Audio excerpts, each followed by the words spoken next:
Assalamualaikum warahmatullahi wabarakatuh. Jumpa lagi dengan Miss Julia. Apa kabar hari ini? Semoga kita semua dalam keadaan sehat sehingga kita dapat mengikuti materi yang diberikan. Dan untuk yang lagi kurang sehat, kita doakan semoga segera diberi kesehatan. Sebelum kita masuk ke materi hari ini, kita baca doa dulu sama-sama. Adab berdoa, angkat tangannya, tundukkan kepalanya. Doa sebelum belajar. Rabbi zidni ilma warzuqni fahma. Amin ya rabbal alamin. Semoga materi hari ini bermanfaat untuk kita semua. Kita masuk di tema 2, udara bersih bagi kesehatan. Subtema 2, pentingnya udara bersih bagi kesehatan. Pembelajaran pertama, kedua, dan ketiga. Nah, apa sih tujuan kita belajar di subtema kali ini?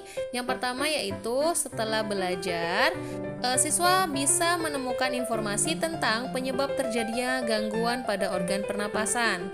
Lalu, siswa juga dapat menemukan informasi tentang berbagai penyakit yang berhubungan dengan organ pernapasan dengan kata tanya apa, siapa, kapan, mengapa, di mana, dan bagaimana.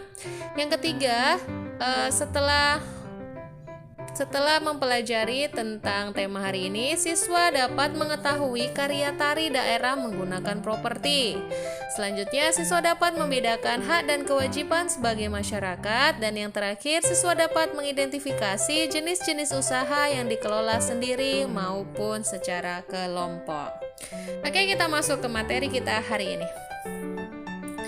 Oke, di sini ada gambar memakai masker ya. Di situ ada pabrik, ada hutan terbakar, ada mobil, ada rumah yang yang ada asapnya gitu, berarti dari corong asap. Kemudian ada juga di sini pabrik. Tadi di situ ada kapal ya. Oke, coba kita lihat. Gambar sebelumnya adalah gambar penyebab udara yang kita hirup menjadi tidak bersih dan tidak sehat bagi kesehatan. Udara yang tidak bersih dapat mengakibatkan gangguan pernapasan. Nah, adapun faktor-faktor penyebab gangguan pernapasan yaitu yang pertama faktor fisik. Adanya kelainan pada organ pernapasan dapat menyebabkan gangguan pernapasan, misalnya pada bayi terlahir dini atau prematur. Organ pernapasannya mungkin belum sempurna sehingga memerlukan alat bantu pernapasan. Selanjutnya ada faktor lingkungan.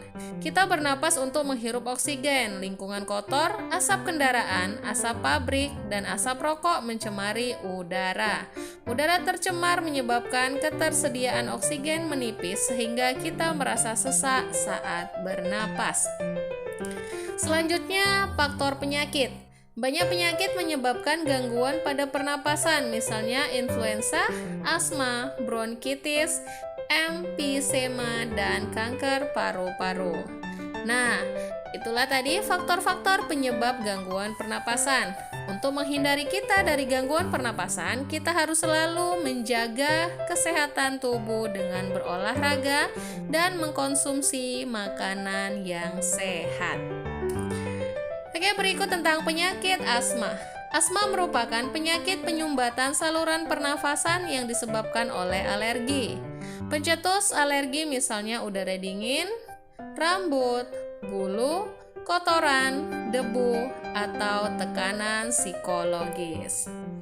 Nah, gejala awal penyakit asma berupa batuk terutama pada malam atau dini hari, sesak nafas, nafas berbunyi yang terdengar jika pasien menghembuskan nafasnya, rasa berat di dada, dan dahak sulit keluar. Gejala berat asma seperti berikut ya. Gejala berat adalah keadaan gawat darurat yang mengancam jiwa.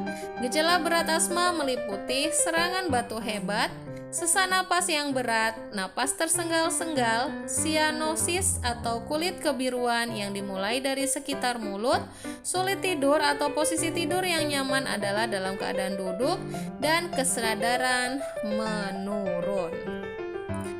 Jadi hati-hati ya kalau sudah ada gejala yang tadi gejala berat ya nak ya.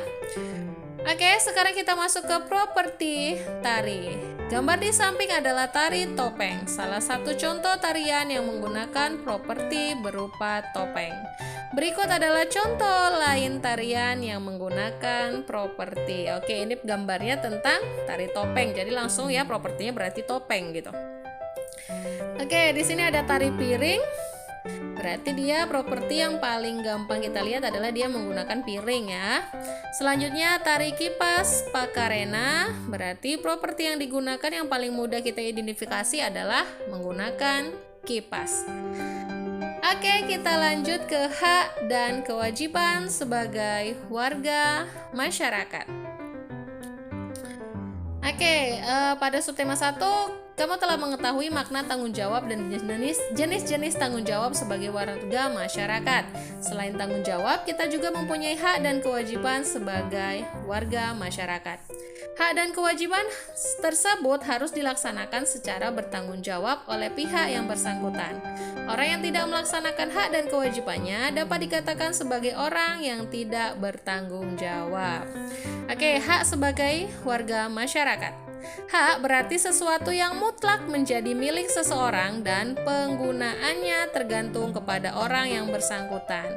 Jadi hak itu adalah yang kita hak itu adalah yang kita dapat, seperti itu. Jadi hak warga masyarakat adalah sesuatu yang mutlak menjadi milik seseorang yang berkedudukan sebagai warga masyarakat.